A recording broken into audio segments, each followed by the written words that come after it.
said that he wanted to train our United States military in our American cities. Mobilizing the United States military in our cities is not normal. It should not be normal, and we will fight to make sure that it is never normal. Yesterday, staff and attorneys at the Oregon Department of Justice presented facts to the court that the president had not met the standards required by Congress to federalize the National Guard. An invasion, a rebellion, or that the president was unable to execute the laws of the United States. The federal government, with a straight face, looked the judge in the eyes and said that a threat of a rebellion or a rebellion itself justified the federalization of the National Guard here in Oregon. Anyone that has walked the streets in Portland knows that there is no rebellion going on here in Oregon. Judge Ehrmergut ultimately agreed with us and granted the temporary restraining order today, effectively stopping the president from federalizing the National Guard. Today's ruling is a healthy check on the president's power. And as the president, you must have an actual facts based on reality, not social media or just your gut feeling if you want to mobilize the military here in the United States. We have expected from day one that this ruling will be appealed to the Ninth Circuit Court of Appeals. We anticipate that still to be the case. Oregonians should know that we have amazing staff and lawyers at the Oregon Department of Justice working on your behalf and are working constantly to defend Oregon and its values. From the beginning, our staff has been working nonstop so that we could get this case in front of a judge before the National Guard was deployed into our streets. And I'm very grateful to be a part of this team, everybody working on behalf of all Oregonians. And we will continue fighting for Oregonians every single day. As this case progresses through the court system, we're asking everyone to respect the ruling, protest peacefully, and be respectful to all of the dedicated law enforcement and National Guards members that serve our great state. Essentially, be Oregonians. We're kind people. We're courteous folks. We respect our differences. We're a little bit weird sometimes. We love our blazers, we love our beavers, and sometimes maybe we just love our ducks. With that, we'll continue to update you as this continues to progress through the court system. This ruling will stay in effect for 14 days, where we will be back in front of the judge to continue pursuing this order as it moves forward. With that, I would like to go ahead and turn it over to the mayor for his comments. Good afternoon, everybody, and thank you. The governor was unable to join us today, but thank you, Attorney General Rayfield. Well done. And we appreciate you standing and defending our values along with all Portlanders. I want to take a moment and give special thanks to our legal team, the Portland City Attorney Robert Taylor, and then those that helped us litigate this, Portland Senior Deputy City Attorney Caroline Turco, and the Oregon Department of Justice Senior Assistant Attorneys General Scott Kennedy and Brian Marshall. The professionalism and the precision that they were able to apply yesterday was impressive and needed at this particular time. Today's decision reaffirms what we've long maintained: the federal government overstepped its authority.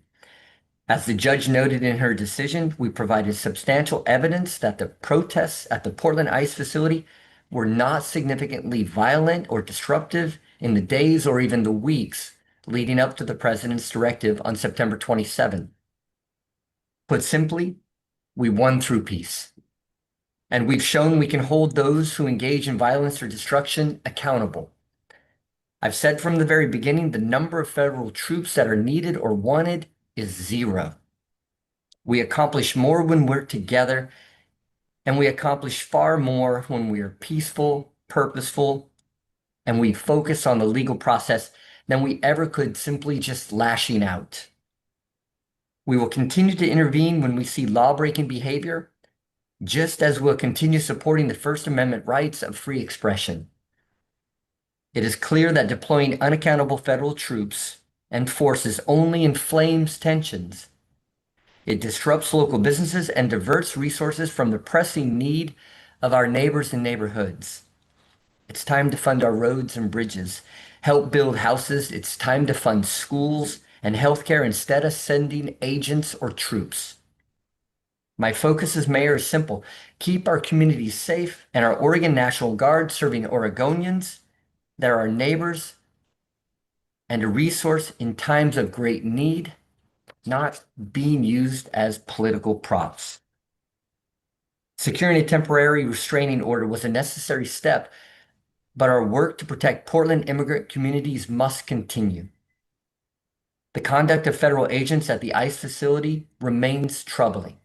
We've seen disturbing and unacceptable acts of unprovoked violence without accountability. I call on all federal law enforcement to meet the high standards set by the Portland Police Bureau.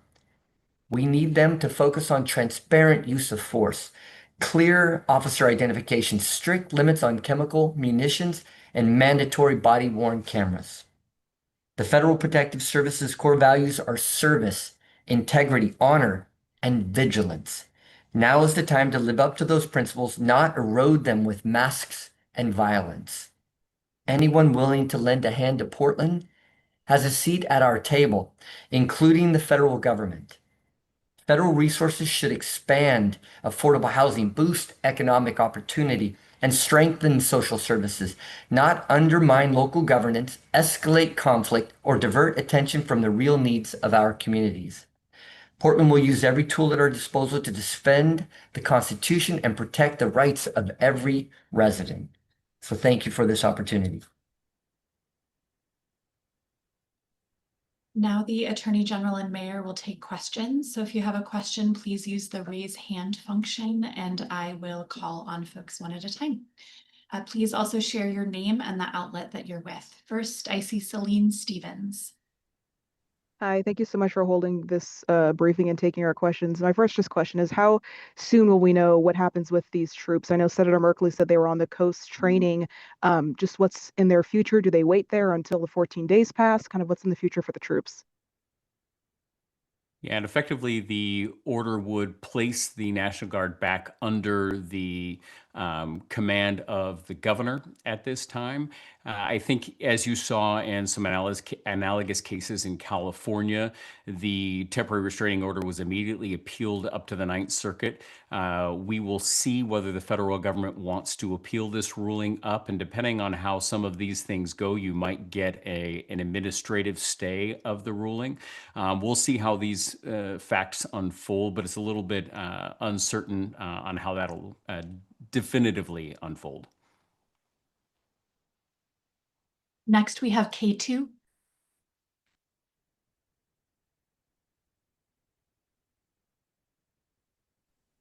Hi there. I'm so sorry. I was just figuring out my camera. What comes next once the Trump administration either appeals or doesn't? And also, since it was there was the injunction granted on the TRO, technically they could come later, right? Or another time. What is the plan for that? Right. And we're focused in the moment right now of what's going on in the ground and talking about the facts and the reality here in Portland as it stands. And so the current temporary restraining order will last for 14 days. We will be back in front of the judge asking for an extension of that, ultimately getting to the 26th of October so we can get a preliminary injunction which will last a longer period of time. As in the California case, the federal government could try and appeal this ruling earlier on, although I believe they're going to need to procedurally wait until we actually have a preliminary injunction. Next, I see Joni Land from OPB.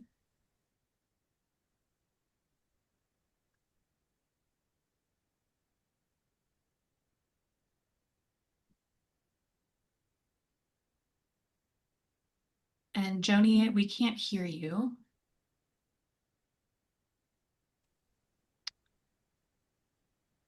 So while Joni figures out her tech, let's go to Matt Shepard from K2. Hi there. Thank you for taking the time to do this. Mayor Wilson, my question for you is, you mentioned the conduct of federal law enforcement officials at the ICE facility. My question for you would be the conduct of some of the protesters we've seen down there.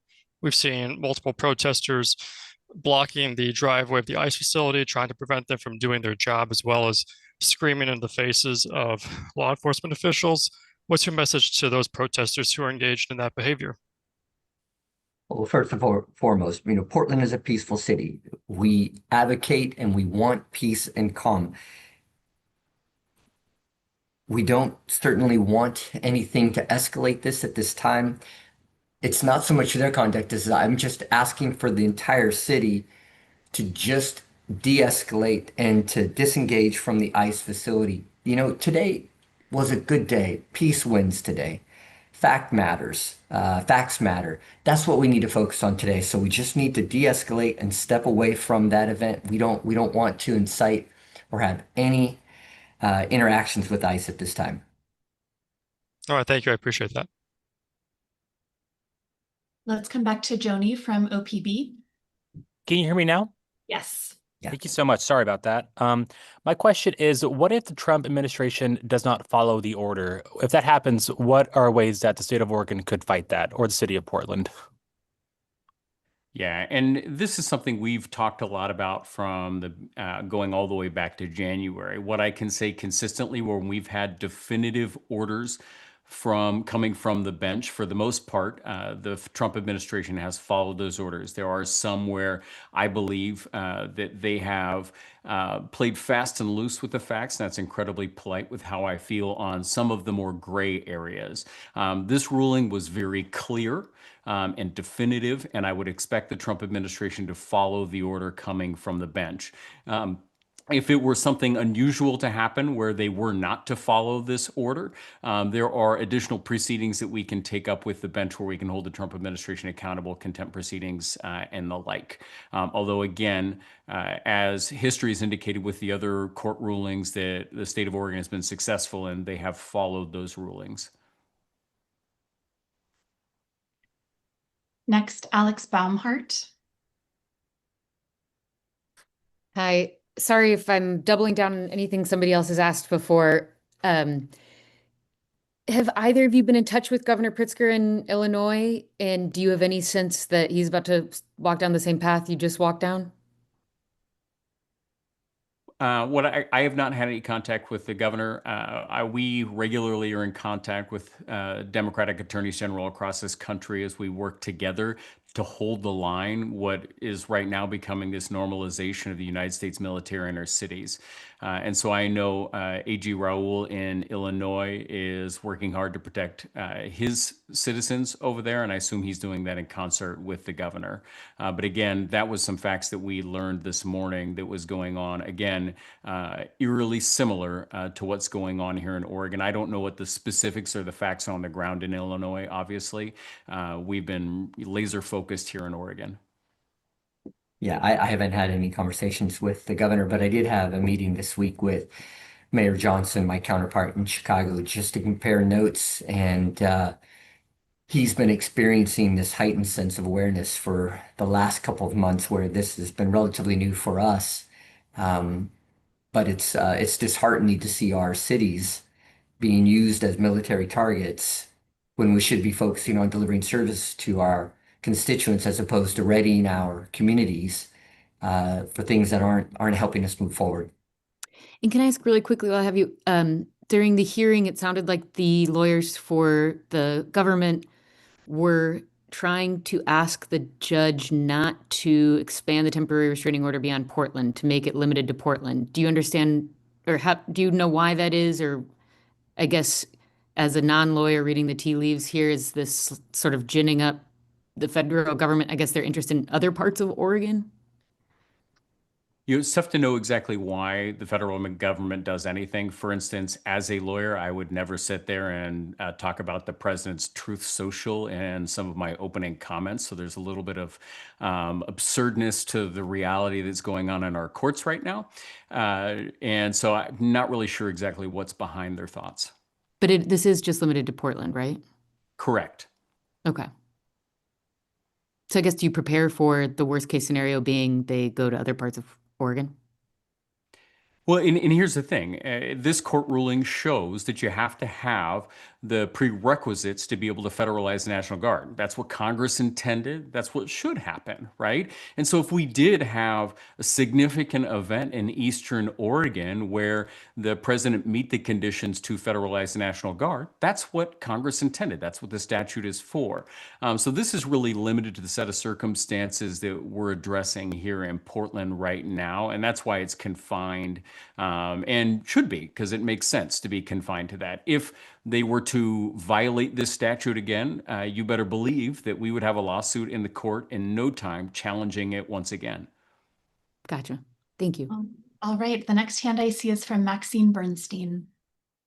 Thank you. I just have a legal procedural question. The judge's order says that she's set for October 29th, a combined hearing on the preliminary injunction motion and a trial on the merits. So could that lead to a injunction that's not preliminary, that's a final injunction?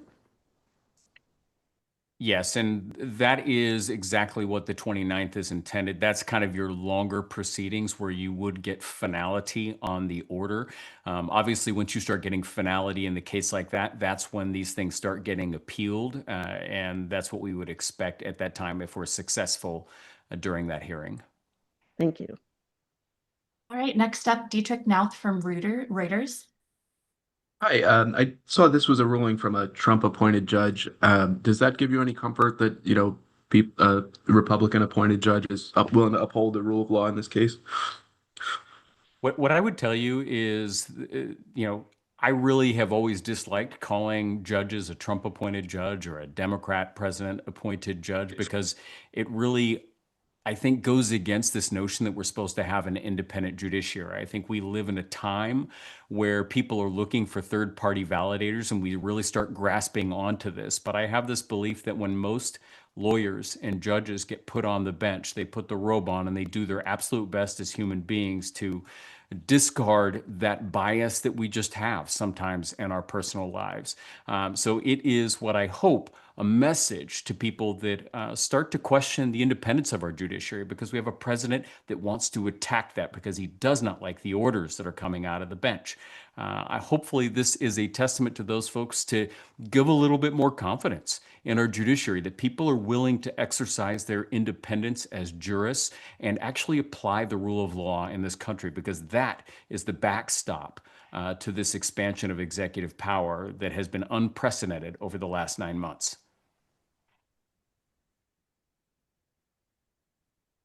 Right, I don't see any more hands, but if you have a question, please. Oh, Celine Stevens from KGW again. Go ahead. Hi, apologies if this has already been answered. This is just for my own understanding. Is there any potential for the Trump administration to, let's say, file some form of appeal, let's say in the next couple of days, and then while that's in motion, keep on the plan with the troops? Is that something that could happen, or do we have to follow the October 17th deadline and then go from there? There is a possibility that they could try and appeal this temporary restraining order. That's what they did in California. The difference between California and Oregon is that our temporary restraining order is limited to 14 days, which in theory limits the ability of this to be appealed, although lawyers will be lawyers, and there's a possibility that the federal government could wish to appeal this, and we will then make those arguments. And what that would be a administrative process where they would, and procedural process where they would try and pause this temporary restraining order while this case continues towards a ruling on the merits. Thank you. All right, we've got time for maybe 2 more questions. Dietrich, I see your hand again. Yeah, just to follow up on the appeals. I mean, one of the things which was striking to me about the Ninth Circuit decision in the California appeal on the TRO, there wasn't as much evidence put in about what was happening on the ground. So the decision there was very colored by the Trump administration's point of view on the level of violence in Los Angeles. Do you feel like in the Ninth Circuit you would be bound by the existing precedent on the Trump's authority to call in the National Guard, or do you think the facts that you've brought up early in this case give you a stronger hand if it comes to the same Ninth Circuit panel? What we've said in this case from day one is that the facts in this case are overwhelmingly strong, and the judge agreed. And really, what you have to look at, the most compelling facts that the Trump administration had was back in June. And you don't get to look back several months and then all of a sudden start to deploy your troops, multiple months later, saying that that justified the existence. Also, the scope and nature of what had occurred within the last month is vastly different. If you look at the ruling by the judge, she'll note that, hey, there were some flashlights, aggressive flashlights in the eyes of some of these individuals working at the ICE facility, or a photo was posted online. And the only violent act was done upon not an ICE member, but it was somebody else nearby. And so there's a little bit of distinction in the facts that are incredibly important in this case, which is why we felt strong at this lower court level. And should it go up to the Ninth Circuit, we feel confident moving forward as well. Right, we've got time for one more question. I see no hands, but I'll give it a beat here.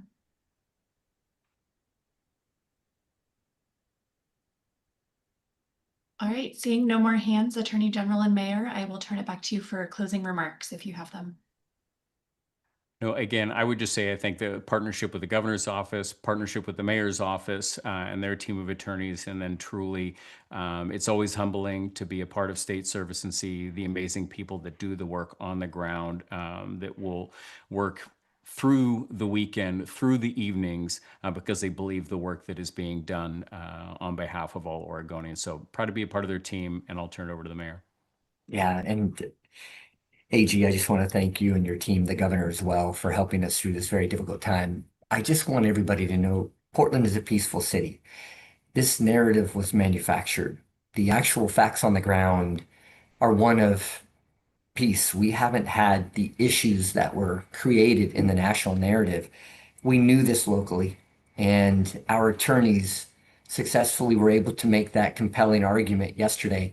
And today's temporary restraining order is validation that it's time for us to move forward and that facts matter. And I'm grateful for the team. I'm grateful for the citizens for the peaceful protests, and just continue to ask that we continue to show up peacefully and focus on calm in our city, and we'll move past and close this chapter and move on. Great. Thank you all for being here. Have a great evening. Thank you, AG. Good to see you, Mayor.